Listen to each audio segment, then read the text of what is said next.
Selamat datang di podcast Bina Desa. Pada edisi kali ini kita akan bercerita tentang pertanian alami. Walaupun mungkin di berbagai kesempatan kita sering berdiskusi tentang pertanian alami, saat ini cukup spesial karena hadir bersama kita seorang kawan senior yang selama ini melakukan proses pengorganisasian komunitas pedesaan, termasuk di dalamnya bagaimana kawan-kawan mengembangkan pertanian alami di komunitas. Beliau Bang Armin Salasa dari Salasai, komunitas Swabina Pedesaan Salasai di Bulukumba, Sulawesi Selatan. Oke, mungkin sebelum saya ke sana, Bang Armin, ngomong-ngomong, minal aidin wal faizin, mohon maaf lahir dan batin, semoga kita menjadi manusia, insan pedesaan yang lebih baik, lebih maju, memiliki kesadaran untuk membangun desa, untuk membangun sistem pertanian, sistem pangan kita yang sehat dan bermanfaat, memberi manfaat seluas-luasnya bagi para petani dan masyarakat desa. Mungkin sebelumnya saya perlu sampaikan bahwa Bina Desa, Bang Armin, selama ini sebagaimana Bang Armin tahu mengembangkan pertanian alami itu di dalam berbagai programnya. Ya, di beberapa wilayah di Jawa, di Sulawesi, yang sebenarnya tujuannya tentu saja bagaimana pertanian alami ini diadopsi, dilakukan oleh banyak petani sehingga manfaatnya bukan saja untuk menjaga kelestarian lingkungan, ekosistem pertanian menjadi sehat, tapi juga bagaimana kita menciptakan kedaulatan pangan itu benar-benar tercapai dalam arti yang sesungguhnya. Karena kita punya keyakinan pertanian alami ini menjadi satu model yang rasanya ideal untuk kita kembangkan agar kedaulatan pangan kita terpenuhi dan para petani benar-benar berdaulat sebagai manusia.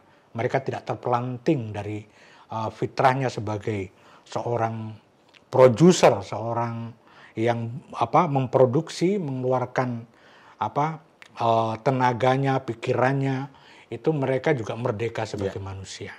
Nah, oleh karena itu kita Bina Desa tetap berusaha, tetap konsisten untuk menjaga mengembangkan pertanian alami ini. Oleh karena itu kita juga sudah mengembangkan ini Bang, sebuah institusi yang kita sebut sebagai Institut Pertanian Alami.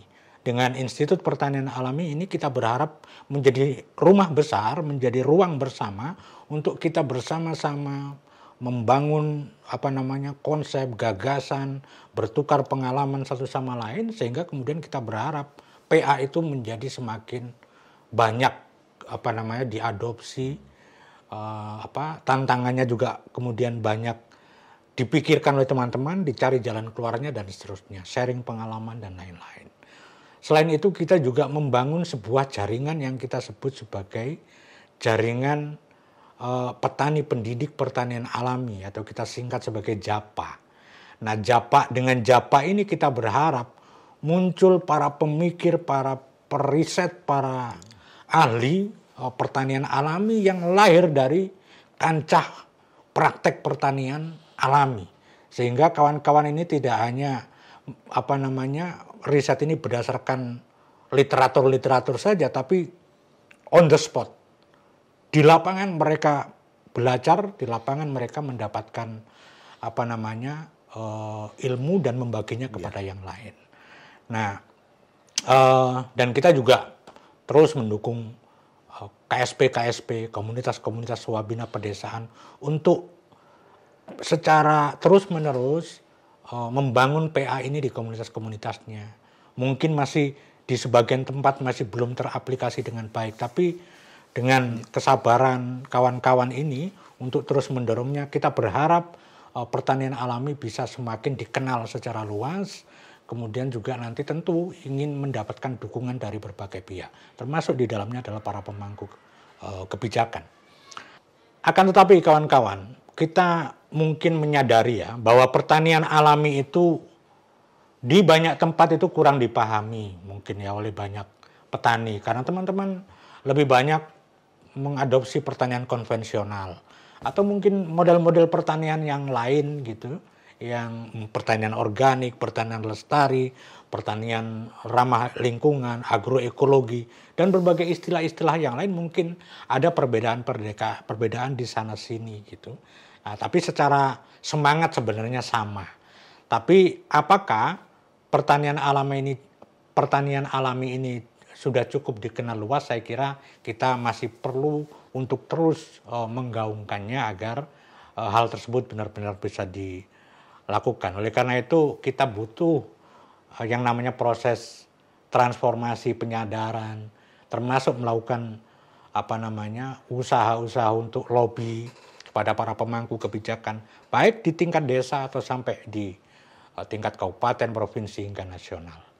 Nah, dalam hal ini saya ingin bertanya ini, Bung Armin, sebagai orang yang sudah malang melintang lah di dalam pengorganisasian di dalam pertanian alami. Kawan-kawan Salasa ini, KSPS dikenal sangat punya konsistensi dan perhatian yang tinggi terhadap pengembangan pertanian alami.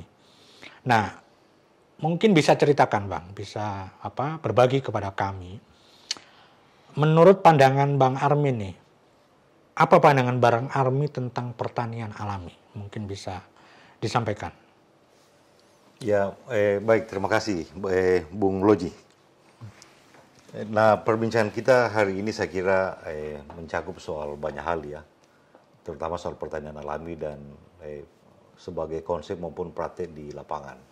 Yang kedua, respon saya sebagai sebagai orang yang ada di lapangan bersama dengan teman-teman soal konsep yang dikembangkan Bina Desa ini sejak beberapa tahun lalu, saya kira sampai hari ini dan mungkin di masa depan adalah satu konsep yang sangat relevan dan dipentingkan mengingat situasi kita bukan hanya di pedesaan, tetapi juga di perkotaan.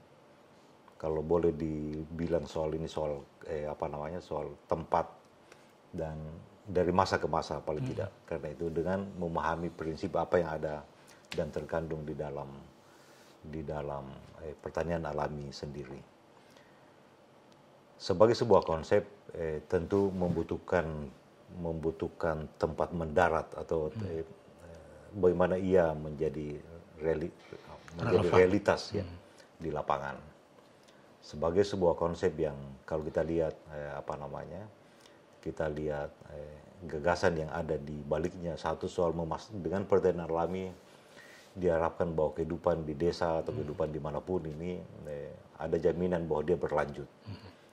Kemudian dari sisi pangan yang dibutuhkan bukan hanya orang di desa tapi di seluruh tempat lain, itu membutuhkan pangan yang sehat. Dengan sistem pertanian alami, jaminan soal kesehatan itu sejak awal menjadi didudukan di tempatnya.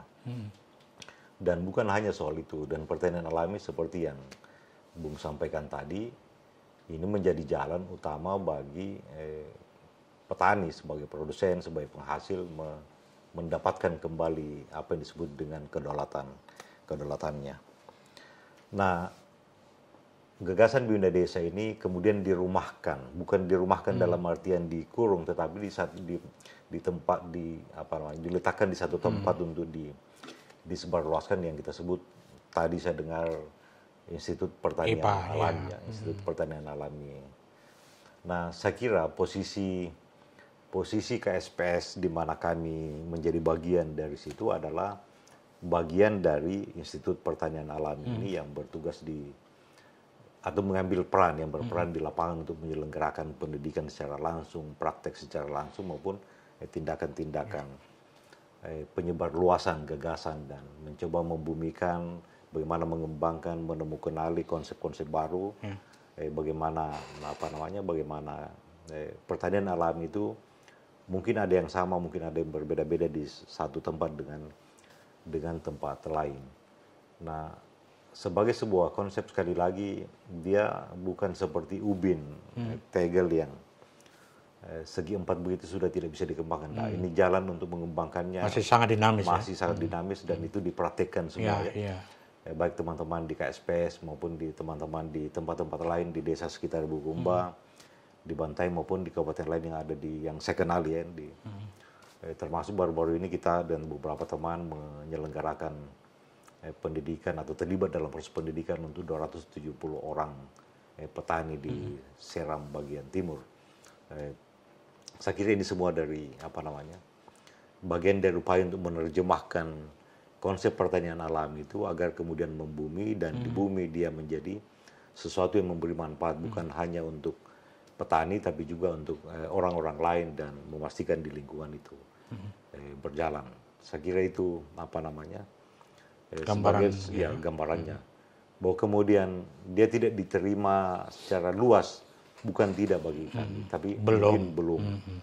Nah untuk penerimaan ini kan butuh proses dari orang yang paham dalam hal ini sebagai institusi bina desa dan juga mungkin institusi yang lain, lembaga-lembaga lain baik perguruan tinggi maupun NGO itu saya kira perlu mengambil peran untuk menyebarluaskan pemahaman dan memperkuat pemahaman ini agar kemudian sesuai dan bisa menjawab harapan maupun masalah-masalah yang mungkin timbul di pedesaan atau dalam kehidupan kita sehari-hari di masyarakat.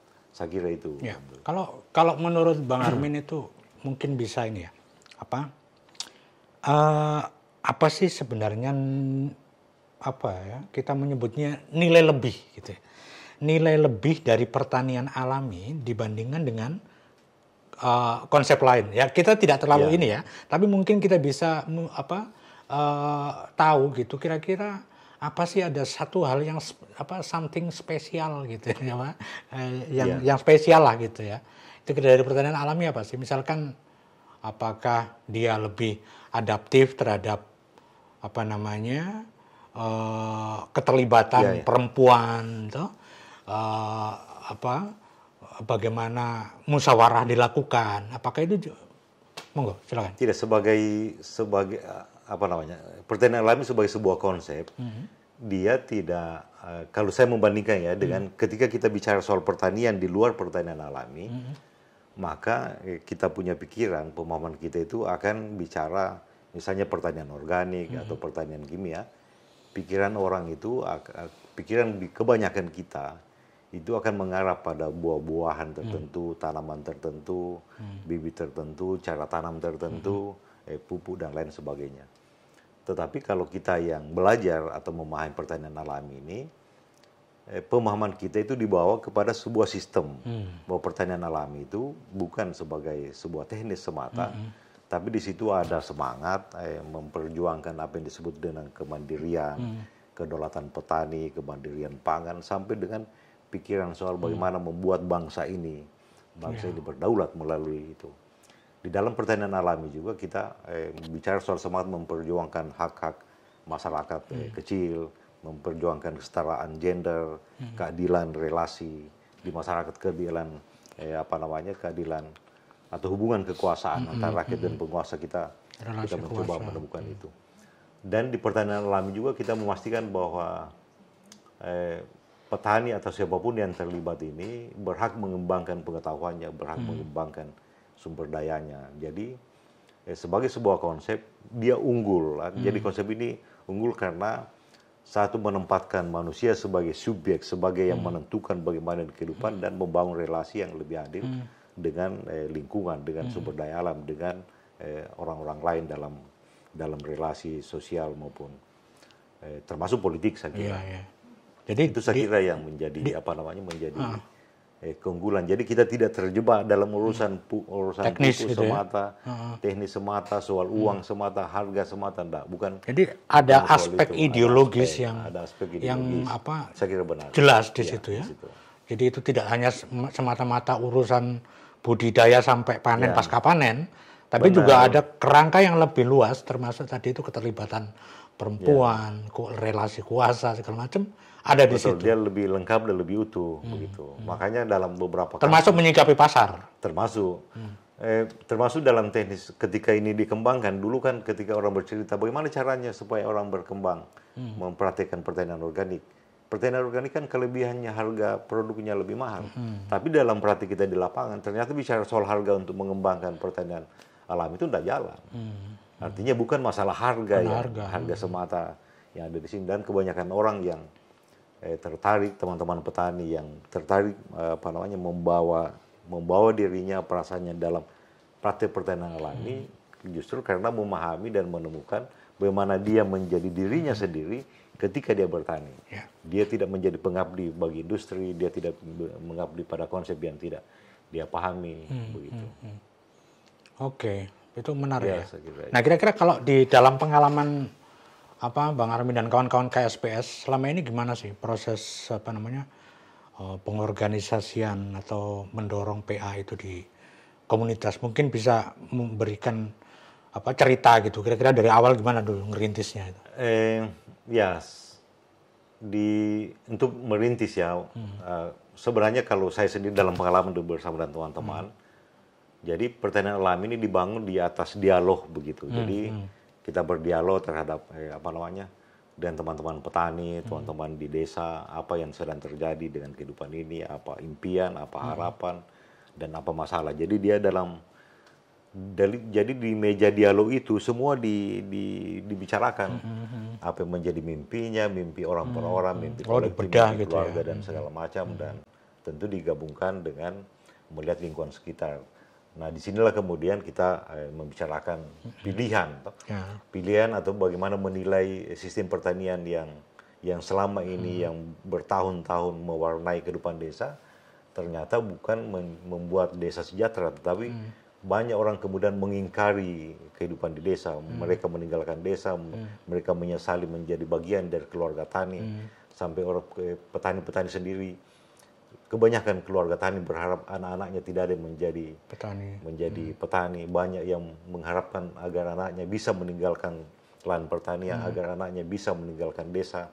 Dan ukuran-ukuran keberhasilan kemudian berubah. Orang desa yang dianggap berhasil, ada orang yang berhasil pindah ke kota. Adalah orang yang bisa berhasil di tempat lain. Ini yang keluar dari sektor pertanian. Keluar menjadi sektor pertanian. Seolah-olah bahwa sektor pertanian ini adalah penjara yang memiskinkan, perlu dihindari agar kita tidak terjebak di dalamnya. Padahal bertahun-tahun sebelumnya kita mendapati lagu, mendapati nyanyian, mendapati puisi, karya seni yang begitu mengagumi dan menggambarkan kepada kita betapa agungnya desa, betapa agungnya dunia pertanian itu. Nah, dengan pertanian alami kita kemudian mendapati dalam dialog-dialog itu ternyata bahwa dunia pedesaan maupun dunia pertanian yang kita hadapi pada hari ini bukan kehilangan keagungan, bukan kehilangan potensi kemakmuran dan kesejahteraan, tetapi hanya ada tirai yang perlu disingkap. Apa itu? Nah, tirai ini yang kita sebut kemudian dengan teman-teman di KSPS itu sistem pertanian yang harus ini dihilangkan atau disingkirkan dari desa. Di mana sistem pertanian yang didominasi oleh kimia, didominasi oleh hegemoni kekuasaan, seolah-olah tidak ada artinya apa yang sudah dimiliki oleh masyarakat ini. Pengetahuan, keterampilan mereka tidak berlaku, kearifan mereka, kemampuan mereka di dalam pemulihan benih, kemampuan mereka di dalam ini kemudian tidak mendapat harga, tidak mendapat tempat yang cukup layak dengan sistem pertanian kimia itu atau konvensional. Jadi inilah yang kemudian dari proses dialog ini, dalam dialog itu kan kemudian kita bisa mengukur benarkah apa yang kita lakukan sebagai refleksi, menilai ulang praktek pertanian selama bertahun-tahun yang membuat orang mengeluh, membuat orang. Jadi hasil pertanian dulu yang mengagumkan, yang jumlahnya bertonton, saya kira itu kemudian berubah menjadi bertonton, tapi bukan bertonton buah, tapi bertonton keluhan, begitu.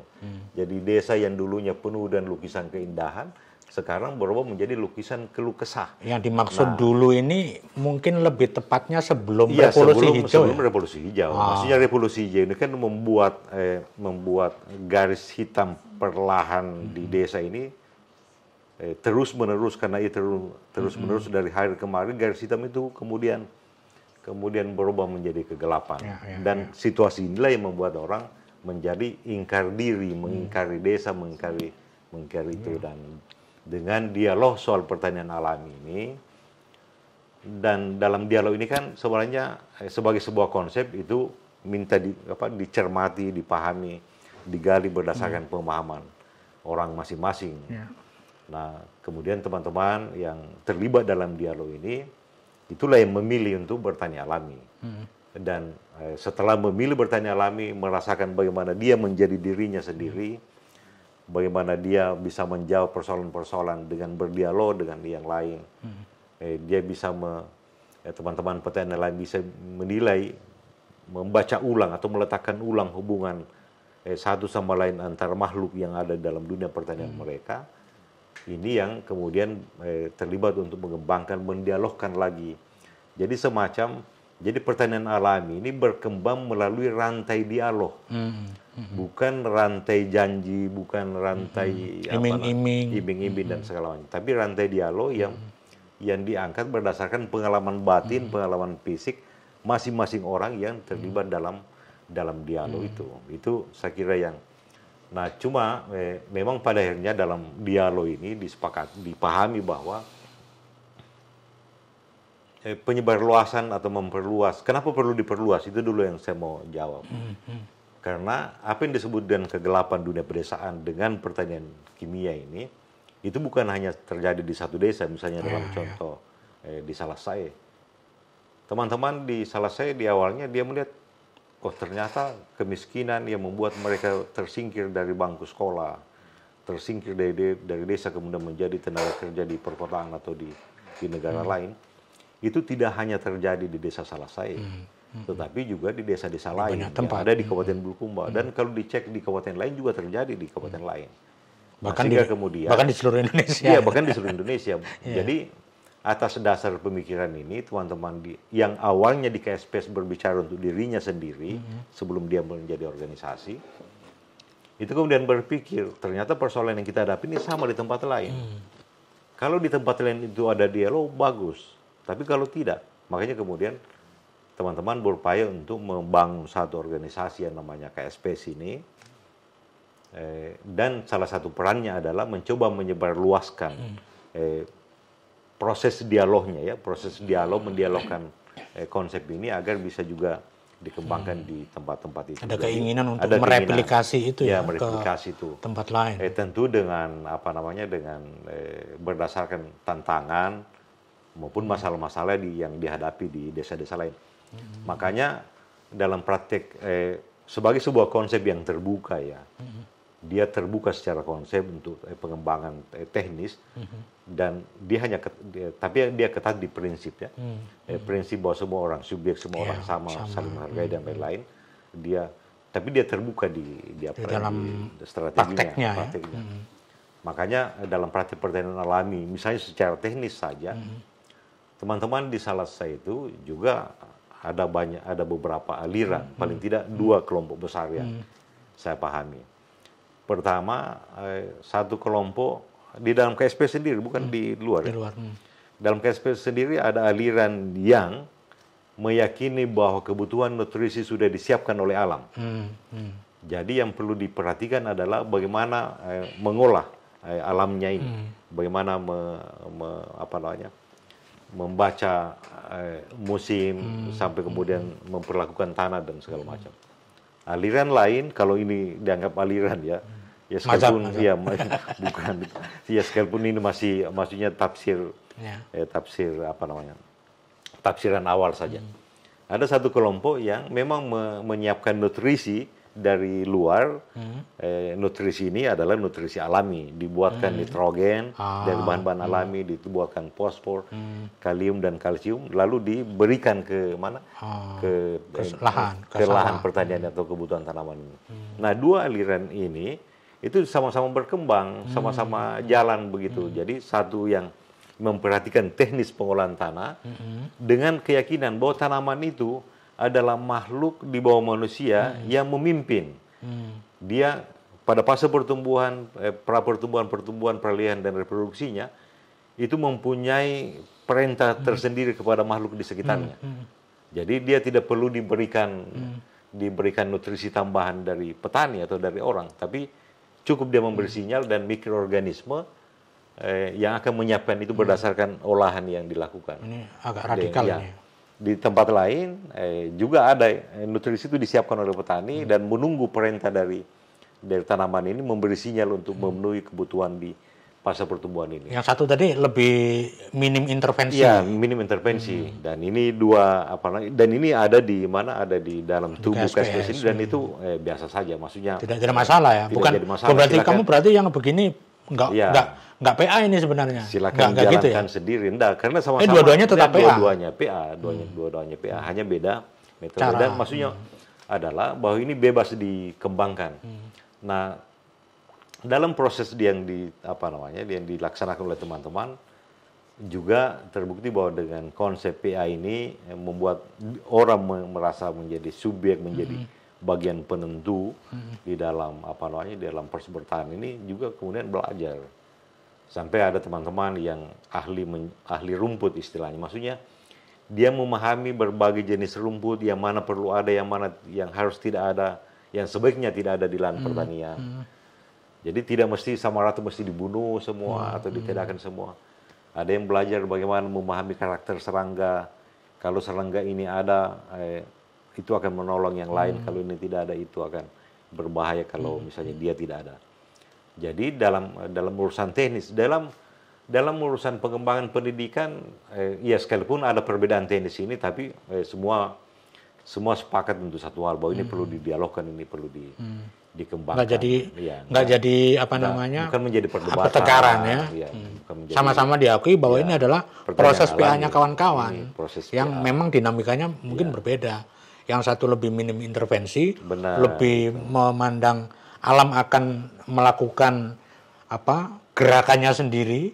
Maksudnya dia akan pasti sudah terkondisikan dengan lingkungan yang ada di situ, gitu kan. Sementara yang satu lebih ada intervensi manusianya. Benar. Jadi seperti dalam dialog beberapa waktu lalu ya dengan teman-teman juga, saya menyampaikan, maksudnya kita menyepakati atau melihat bahwa yang utama dari pertanian alami itu kan orangnya, gitu. Orang maksudnya petani. Jadi tanah ini, tanah, kebun, termasuk tanamannya adalah makhluk yang pasrahnya 100%, sehingga kemudian petani atau orang yang berinteraksi ini yang berpikir apa sebenarnya yang harus ada dan tidak ada, yang dibutuhkan di dalam membangun relasi dengan dengan dengan lahan pertanian. Maksud saya adalah di dalam dunia pertanian ini perlu memeriksa ulang bagaimana hubungan kita dengan tanaman ini, dengan tanah. Nah, dulu saya kira diskusi di waktu-waktu sebelumnya, orang-orang tua maupun orang-orang di pedesaan itu ada etik yang sungguh ditempatkan di dalam relasi antar petani dan tanah. Itu dibuktikan dan beberapa bagaimana mereka melakukan penghargaan, mereka berdoa sebelum menanam, mensyukuri. Ada ritual-ritual. Ya, ada ritual-ritual tertentu. Ada harapan yang yang diproses sedemikian rupa, diharapkan bisa menjadi bagian dari proses yang tumbuh di lapangan itu, di lahan-lahan pertanian. Nah, di suatu waktu kemudian ada pergeseran. Masyarakat kemudian didorong untuk melihat lahan pertanian, melihat padi, melihat kebun, melihat buah-buahan itu dari kacamata uang semata. Gitu. Nah, apa yang terjadi? Kemudian memaksakan diri untuk bisa memberi nilai lebih, ya, nilai lebih bukan nilai lebih dalam artian segala nilai, tapi nilai lebih dari segi uang saja. Nah, ternyata itu yang berimplikasi seperti yang kita dapati pada hari ini, terjadi kerusakan lingkungan, memaksakan, tidak memeriksa apakah lahan pertanian itu cocok dengan tanaman tertentu, seperti itu. Ada pergeseran model interaksi antara manusia dengan ekosistem pertaniannya, dengan alam. Itu cara menilai, kacamata. Sehingga menjadi cenderung lebih mekanis. Ya, dulunya tanah dilihat sebagai menjadi mungkin Bung Loji masih ingat di beberapa tempat, terutama di masyarakat adat itu, mereka menyebut langit adalah ayahku, tanah ibuku. Semua, hampir seluruh tempat menjadikan tanah atau lahan pertanian itu sebagai ibu dan memperlakukannya begitu hormat. Tapi dengan sistem pertanian kimia itu tidak ada semua, itu omong kosong semua. Pasti. Nah, dengan pertanian alami, relasi antara petani dengan tanah yang dipuja sebagai pemberi kehidupan itu mendapati lagi posisinya, mendapati lagi tempat. Iya, seperti kayak di Jawa itu kan ada kayak filosofi Dewi Sri yang kayak gitu-gitu kan sebenarnya menggambarkan bahwa ini adalah relasi antara manusia, petani ya, manusia sebagai manusia dengan ibu kehidupan, dengan tanah, dengan di mana dia menanam itu ada relasi yang begitu kuat. Sementara sistem pertanian konvensional itu dengan kimia itu menjadi lebih sangat mekanis, menjadi sangat tadi itu uang jadinya urusannya. Artinya begini toh, implikasinya karena di tanah dan tanah pertanian hanya dilihat sebagai sumber uang, dia diperlakukan menjadi sapi perah semata, gitu. Dieksploitasi. Ya, dieksploitasi tanpa memperhitungkan kira-kira apakah ini bisa berkelanjutan. Tanah ini menjerit apa enggak? Iya, menjerit atau tidak. Padahal kan dalam pengetahuan atau hasil berbagai penelitian membuktikan bahwa kegelisahan atau kerusakan yang terjadi di tanah itu atau di lahan pertanian, sekalipun mereka tanah dan tanaman tidak berbicara dan tidak berteriak, tapi mereka memberi tanda-tanda. Oh, dia berekspresi pasti. Jadi kita bisa membaca dokumen-dokumen itu bagaimana ekspresi tanaman yang kekurangan nitrogen, kekurangan fosfor, kekurangan kalium, kalsium, magnesium, besi dan seterusnya, itu terlihat dari penampakannya. Bagaimana tanah yang kekurangan nutrisi itu terlihat dari bagaimana kita ketika dipegang dan seterusnya. Jadi sekalipun dia tidak bersuara seperti manusia, tapi tanda-tanda itu memperlihatkan itu. Nah, apa yang terjadi itu kan akibat dari relasi yang mengingkari tanah dan tanaman sebagai ibu kehidupan. Itu. Begitu Bung Loji. Oke, jadi memang sangat jelas ya bahwa dengan pertanian konvensional yang dimulai mungkin waktunya itu sejak revolusi hijau itu, sistem pertanian kita menjadi sangat eksploitatif, menjadi ukurannya jadi efektif, efisien gitu toh. Berapa keuntungan yang bisa didapatkan kita dari bertanam ini sampai panen, berapa bisa kita jual gitu. Terkait dengan itu Bung Loji. Saya di banyak tempat sering bertanya ke teman-teman petani maupun teman-teman pegiat pertanian. Sambil diminum kopinya. Iya, boleh. Bentar. Jadi saya bertanya, selama 40-50 tahun orang bertani kimia, saya selalu minta, siapa di sini petani kimia yang tidak pernah mengeluh? Mengeluh soal tanahnya, soal tanamannya, soal hasilnya. Tidak ada yang tidak mengeluh, semua mengeluh.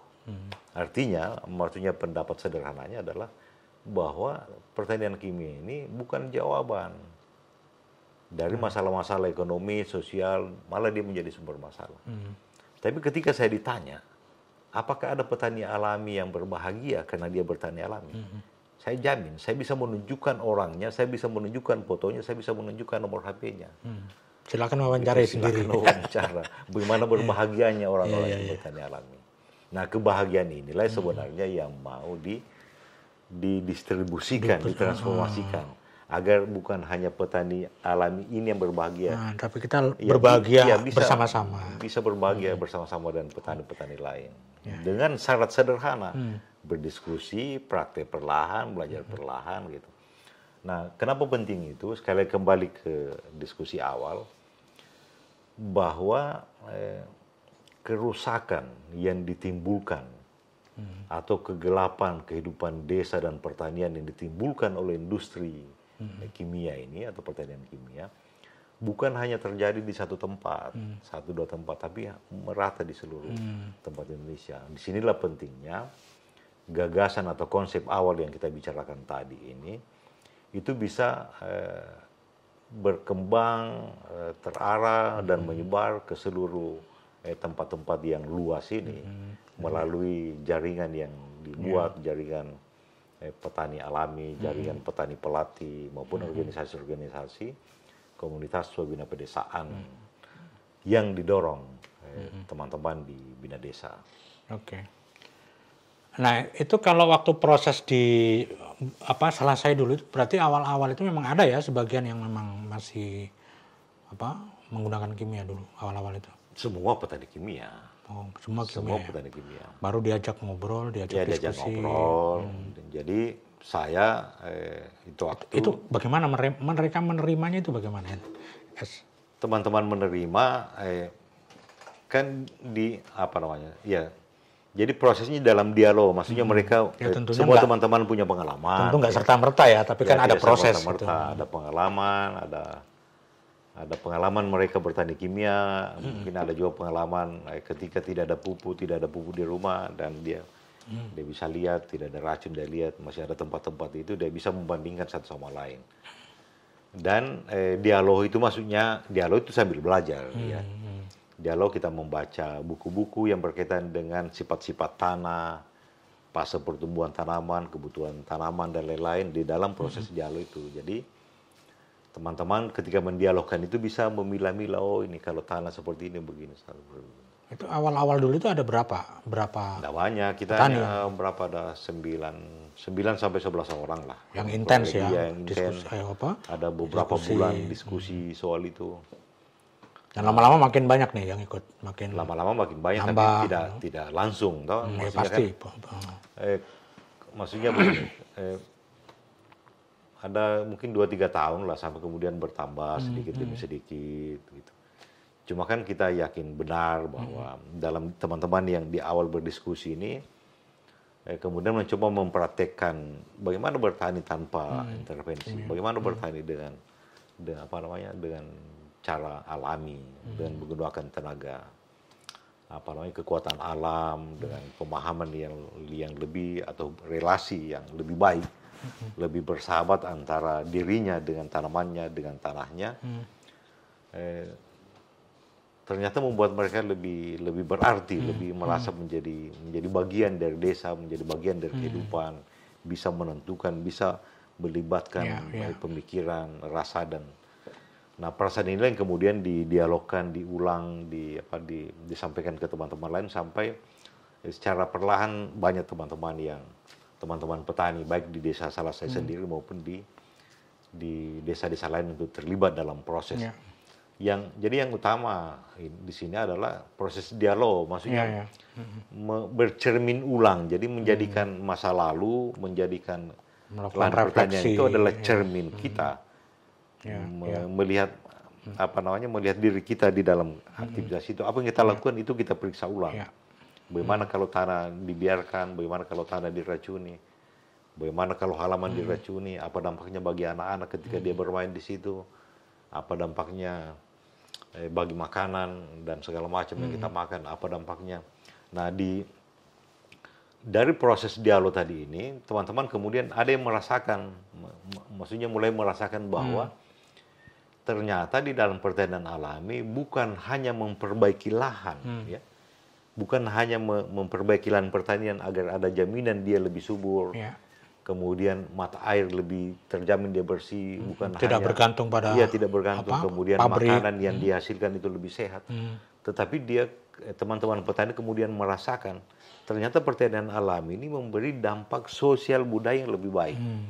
Jika dulu dengan bertani kimia mengandalkan pupuk kimia, racun kimia, mengandalkan keluarga masing-masing atau diri masing-masing, di dalam pertanian alami mereka bisa saling membantu, gotong royong mulai pulih kembali, mereka berbagi benih, berbagi gagasan. Jadi pengetahuan pertanian alami yang dikembangkan di satu lahan dan di lahan lain mereka bertukar pengalaman. Ada yang satu bilang, saya lihat di kebun saya ini kalau ada semut begini, kalau di kebun cabai itu bagus kalau ada semut. Kapan ada kebun cabai yang tidak ada semutnya pasti dikena ulat. Begitu dia. Itu disampaikan ke petani yang lain. Petani lain bilang begini, itu kalau tanam padi, kalau ada apa namanya, ada tikus yang makan, itu harus diperhatikan. Tikusnya itu makan daun atau makan batang di bawah. Kalau dia makan di bawah, itu beda perlakuannya. Itu hanya kode saja, itu airnya harus dibuang atau ditambahkan. Jadi pengalaman-pengalaman ini itu membuat para petani hubungan satu sama lain itu menjadi saling belajar. Iya, saling belajar. Dari kearifan yang kemudian memang di lapangan terjadi, gitu, yang mereka hadapi, gitu ya. Itu. Menarik. Dari seluruh proses, silakan. Dari seluruh proses yang dilakukan teman-teman di KSPS ini kan memang semakin kelihatan ya, karena dukungan pemerintah di desa juga sedemikian rupa, sangat mendukung, termasuk pada waktu Hari Tani ke sana itu kan lebih dari satu desa itu yang kayaknya para kepala desa kepala desa yang datang itu waktu Hari Tani 2 tahun lalu ada 40 orang kepala desa. 40 desa berarti. 40 kepala desa yang datang. Nah, belum lagi juga Salasai mendapatkan anugerah sebagai desa proklim yang mendapatkan anugerah dan sudah memiliki relasi yang baik dengan para pemangku kebijakan gitu. Artinya kan sejauh mana sih para pemangku kebijakan di Bulukumba atau mungkin bahkan di nasional ya memperhatikan atau belajar atau melihat proses yang terjadi di Salasai itu? Dalam pengalaman kami, teman-teman kepala desa di Bulukumba itu sangat mendukung ya, sangat mendukung bagaimana bagaimana sebaiknya pertanian alami ini disebarluaskan. Mengapa saya menyebut dia kepala desa mendukung? Pertama, beberapa tahun lalu, hampir seluruh kepala desa, 50 lebih kepala desa di Kabupaten Bulukumba itu mengalokasikan anggaran untuk pendidikan pertanian alami di masing-masing desa. Sudah ada itu berarti? Ada. 40 desa ini? Kalau tidak salah 46 ya, 46 kepala desa yang 46 desa di Kabupaten Bulukumba itu pernah mengalokasikan anggaran pendidikan pertanian alami di desanya masing-masing. Dari dana desa. Jadi ada yang menganggarkan untuk 2 kali pelatihan, ada yang 3 kali pelatihan, ada yang 1 kali pelatihan, ada diskusi-diskusi dan lain-lain. Maksudnya ini menjadi ukuran bagi saya bahwa pemerintah desa itu mendukung proses itu. Begitu juga dengan teman-teman yang ada di pendamping desa, semuanya memberikan dukungan dan malah beberapa teman-teman yang menjadi penyuluh pertanian itu terlibat di dalam proses untuk menyebarluaskan, mendiskusikan bagaimana pertanian alami ini penting dipraktekkan, bukan hanya PP-nya tapi juga termasuk koordinator BPP. Balai penyuluhan biasanya di tingkat kecamatan. Artinya para pendamping desa ini juga secara nggak langsung juga harus belajar nantinya tentang PA ini. Maksudnya ini, kemudian di pemerintah Kabupaten Bulukumba sendiri, saya kerap kali bertemu dengan teman-teman dari Dinas Lingkungan Hidup, Dinas Pertanian maupun Badan Perencanaan Daerah atau Badan Perencanaan Riset dan Inovasi Daerah Kabupaten Bulukumba juga sangat mendukung proses yang dijalankan di Bulukumba ini untuk menyebarluaskan pertanian alami. Sekalipun mungkin dengan berbeda latar ya. Jadi misalnya lingkungan hidup mendukung proses ini dengan penilaian bahwa pertanian alami ini sangat mendukung ya, sangat berkesesuaian dengan masalah-masalah yang dihadapi dengan terjadinya perubahan iklim. Jadi pertanian alami dianggap sebagai satu konsep yang bisa menjadi dasar untuk menyelenggarakan aksi-aksi adaptasi dan mitigasi terhadap perubahan iklim. Itu saya kira yang Nah, di tingkat provinsi sebenarnya di Kabupaten di Sulsel ini sudah ada undang-undang, bukan ada Perda. Perda nomor 4 tahun 2022 tanggal 23 Mei ya tahun 2022 tentang pengembangan pertanian organik. Semuanya ada payung yang bisa dipakai untuk mengembangkan dan itu yang sebenarnya lagi kita menunggu bagaimana Perda provinsi ini itu mewarnai kebijakan pengembangan pertanian organik atau pertanian alami di mana di masing-masing kabupaten di 24 kabupaten di Sulawesi Selatan ini. Itu yang kami sedang mencoba menunggu bagaimana itu bisa berjalan dan berkembang dengan baik. Menunggu ini maksudnya implementasinya. Implementasinya. Tapi selama ini sudah ada nggak terlihat usaha-usaha untuk implementasi perda tersebut? Saya belum mendengar ada perbincangan yang cukup tajam ya, cukup serius untuk itu. Tapi saya kira ini sudah mungkin di masa depan, entah tahun ini atau tahun depan, mungkin perlu ada dialog ya. Dialog yang melibatkan pemerintah di tingkat provinsi maupun di kabupaten, dan juga saya kira Bina Desa perlu terlibat. Ya, saya kira juga para petani dalam dialog penting ini juga mengetahui itu ya.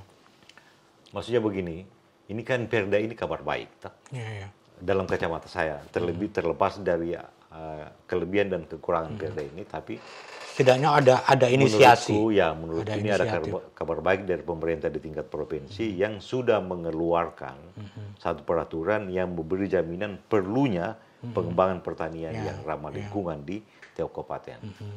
Nah, kabar baik di tingkat provinsi ini saya kira memberi kabar baik ke kabupaten-kabupaten kan perlu kan? Iya, pasti. Ya, kabar baik jangan disimpan. Jangan disimpan di mana? Nanti beku. Jangan sampai beku. Ini kabar baik ini yang perlu disebarluaskan, disosialisasikan, dan diterungkan menjadi praktek-praktek per kabupaten. Maksudnya di seluruh kabupaten, terselenggara. Apa mungkin ini perdanya udah ada di tingkat provinsi ya berarti ya? Iya. Di tingkat provinsi, cuma karena dia belum punya kaki itu, belum bisa jalan, belum ada implementasi, mungkin butuh tuh dari pihak kabupaten atau bahkan para petani kemudian yang menanyakan gitu. Ini adalah kabar gembira. Bagaimana kalau kita lakukan sesuatu untuk menyambut perda itu dengan mendorongnya diaplikasikan di kabupaten-kabupaten tertentu gitu. Jadi memang ada inisiatif juga dari bawah gitu untuk menarik kebijakan di atas itu untuk turun. Ya. Kakinya turunin dong. Gitu. Ya. Nanti saya mungkin saja. Karena, jadi nggak cuma dari atas Bang nih. Ya, ini sudah ada dari atas. Cuma kita menunggu gitu. Ibaratnya kayak kalau panjat pinang ada hadiahnya di atas, tapi kan perlu dipanjat. Bisa jadi seperti itu, tapi bisa jadi ya mungkin butuh satu momentum di mana para pihak ini, misalnya bupati atau kepala dinas pertanian seluruh kabupaten ngumpul untuk membahas bagaimana menerjemahkan perda pengembangan pertanian organik ini itu supaya bisa terimplementasi, dijalankan di kabupaten masing-masing. Dan saya kira kan yang perlu ditanyakan dalam pikiran saya, perda yang ada di provinsi, yang lahir di tingkat provinsi ini, itu dia lahir karena ada pertimbangan tertentu. Ya. Pertimbangannya itu baik pertimbangan soal lingkungan, soal kepastian hidup lebih baik, soal bagaimana merespon ketahanan pangan, keamanan pangan, kedaulatan pangan, dan juga soal lingkungan dan kehidupan petani, sehingga kemudian peraturan ini muncul. Artinya ketika dia muncul, tentu hadir untuk sesuatu, sesuatu kenyataan yang diharapkan terjadi di masa depan. Bahwa kehidupan pertanian dan pedesaan di masa depan itu akan lebih baik apabila perda ini diterjemahkan di dalam aksi-aksi nyata di seluruh kabupaten di Sulawesi Selatan. Saya kira itu. Nah, pertanyaannya mengapa belum? Saya kira ini yang perlu dijawab dijawab oleh pemerintah di tingkat provinsi dan juga mungkin kabupaten atau pihak lain yang perlu mengambil inisiatif untuk mendorong pertemuan yang lebih perlu diilikitik. Ini bahasanya. Ada pertemuan yang untuk membangun ketegasan membangun menyepakati langkah bersama bagaimana memulai, bagaimana menerjemahkan perda ini di dalam praktik pertanian yang lebih manusiawi, lebih menjamin keberlanjutan dan lebih menjamin kesejahteraan kehidupan di desa agar desa tidak lagi menjadi desa yang penuh dengan suasana gelap gulita dalam kedaulatan. Begitu saya kira, Bu Blay. Nah itu kan teman-teman KSPS atau Bang Armin mungkin secara khusus ya. Kan kita mendengar ada mau dorong itu yang namanya pertanian alami berbasis kawasan. Nah, maksud saya tadi begitu. Artinya ada peluang potensi dari pergub ini, perda ya. Ya, perda provinsi. Perda ini kemudian bukan saja kemudian kita berharap ini perda turun kemudian jadi terimplementasi di tingkat kabupaten bahkan sampai ke tingkat implementasi di petani. Tapi dari petani ini kan sebenarnya sudah muncul inisiatif yang bagus seperti PA berbasis kawasan itu kan inisiatif yang saya kira secara konsep sangat mungkin Bang Arwin bisa cerita tuh tentang konsep itu nanti potensinya bagaimana. Baik, jadi pengembangan pertanian alami berbasis kawasan itu coba dikembangkan oleh teman-teman di KSPS ya. Kawasan dalam pengertian itu kan semuanya punya ciri khas atau karakter tersendiri. Misalnya dia bentang alam tertentu atau jenis komoditi tertentu atau kawasan tertentu. Misalnya kawasan pembuatan perahu karena di tempat itu orang membuat perahu. Tapi kawasan dalam pemahaman kami ketika ini dikembangkan itu melihat desa Salasai itu terdiri dari beberapa tempat-tempat tertentu. Ada kawasan kantang, maksudnya kawasan yang ada di seputar tempat di satu sungai, ya namanya sungai Anyorang itu. Di situ ada tempat yang luasnya kira-kira 20 hektar dan di tempat lain ada Salebu, Salajuen, dan Lembambune ada sekitar 80 hektar. Kemudian di kawasan Batu Tujuh ada sekitar 20 hektar yang terdiri dari kebun, pemukiman, kandang, kegiatan peternakan dan lain-lain. Kemudian ada kawasan Lembah Subur namanya dan kawasan Bonto-Bonto, kawasan Positana itu kalau dia digabung juga tidak begitu luas, kurang lebih ada 10-15 hektar. Nah, di dalam kawasan ini itu macam-macam kegiatan, ada kegiatan sawah, ada kegiatan kebun, ada memasak gula aren misalnya, ada yang beternak, dan ada sebagian kawasan yang ada pemukiman gitu. Nah, gagasan membangun pertanian alami berbasis kawasan ini muncul dengan melihat bahwa para pemilik kawasan itu punya relasi yang cukup panjang satu sama lain ya, para pemilik dalam kawasan itu. Punya hubungan dan ikatan batin dengan lahannya ya. Sejak beberapa turunan sebelum yang ada hari ini. Dulu kakeknya dan kakeknya berteman mengurus lahan itu, bapaknya dan bapaknya, atau ibunya dengan ibunya, sampai dengan anak-anaknya sekarang ini. Jadi mereka punya hubungan yang cukup dan saling mengenal kepentingan mereka terhadap kawasan itu. Kepentingan sebagai lahan pertanian, tempat mereka bermain, tempat mereka belajar, dan segala macam. Nah, dalam pengembangan kawasan ini, kita mendialogkan bagaimana jika para pemilik lahan dalam kawasan itu mencoba merumuskan kira-kira bagaimana menjamin kawasan ini bisa berfungsi dengan baik hingga generasi mendatang sebagai sumber pangan, sebagai sumber tempat belajar, tempat berinteraksi, tempat mungkin jalan-jalan, tempat menghasilkan apa yang bisa diambil dari kebun, dari padi, kalau ada kolam dari ikan dan segala macam. Dan mencoba mencoba mendialogkan bayangan kira-kira apa yang perlu terjadi yang baik tempat sini, bagaimana menjadikan kawasan itu bebas dari sampah plastik, bebas dari pengaruh penggunaan pupuk kimia maupun racun. Jadi kawasan ini akan menjadi kawasan dalam konsep yang kita pikirkan ketika para pemilik lahan dalam kawasan itu bersepakat dan merumuskan langkah-langkah apa yang mau dilakukan di kawasan itu. Karena memiliki kesadaran yang sama. Memiliki kesadaran, mereka punya ikatan batin ya. Bukan hanya ikatan batin orang yang hidup di sini. Mereka juga bisa mengenang bahwa kakeknya dulu juga adalah bagian dari kawasan itu. Bapaknya dulu bagian dari kawasan itu. Jadi ada hubungan yang lebih panjang.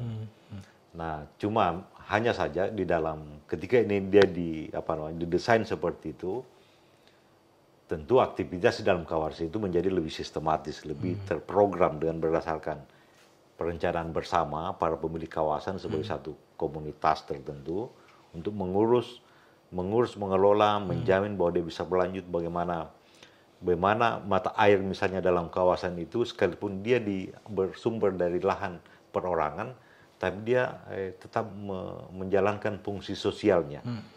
Bahwa lahannya itu mata air, sekalipun dia di lahan si A misalnya, itu tetap boleh dipergunakan dan bermanfaat bagi orang lingkungan situ ya. Iya, lingkungan lain, para pemilik lahan lainnya.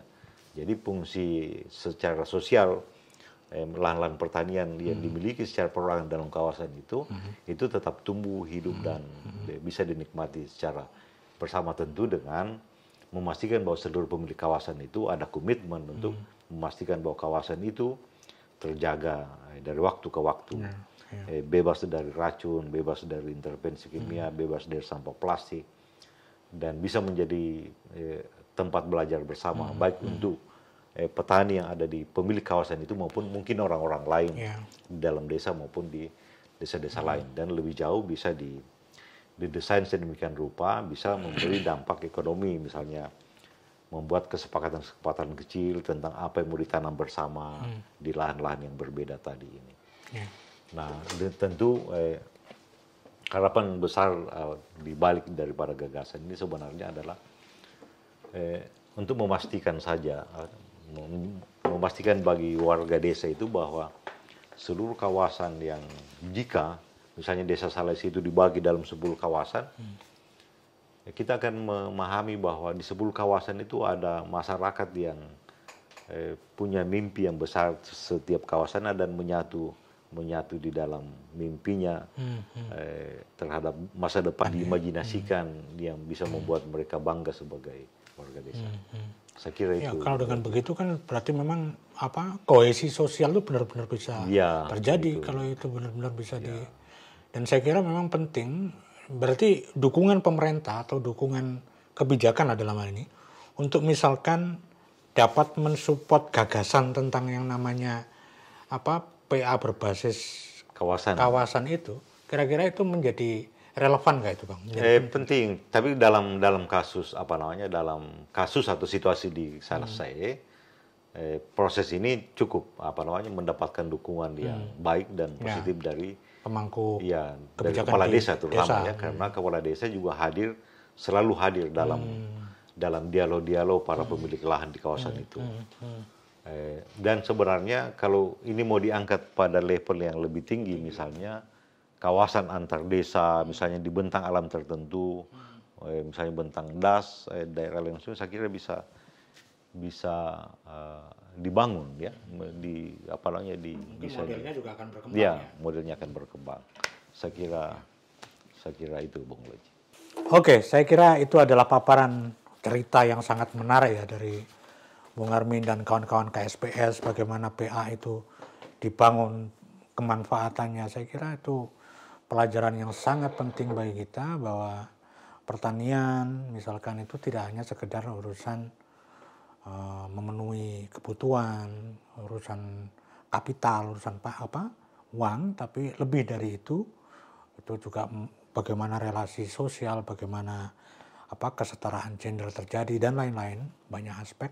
Bagaimana musyawarah terjadi dan orang kemudian tidak teralienasi dari dirinya sendiri. Orang menjadi tidak tercerabut dari lingkungannya. Saya kira begitu ya, Pak Armin ya. Oke, terima kasih kawan-kawan. Semoga podcast kita hari ini memberi manfaat bagi kita semua, bukan saja para petani, tapi juga masyarakat secara luas untuk mendukung semangat kawan-kawan untuk mengembangkan PA ini. Dan tidak ketinggalan tentunya para pemangku kebijakan perlu untuk mendukung gagasan-gagasan yang sangat baik yang ditumbuhkan oleh kawan-kawan di komunitas. Sampai jumpa di lain kesempatan. Wassalamualaikum warahmatullahi wabarakatuh. Waalaikumsalam. Terima kasih. Terima kasih, Bung Armin.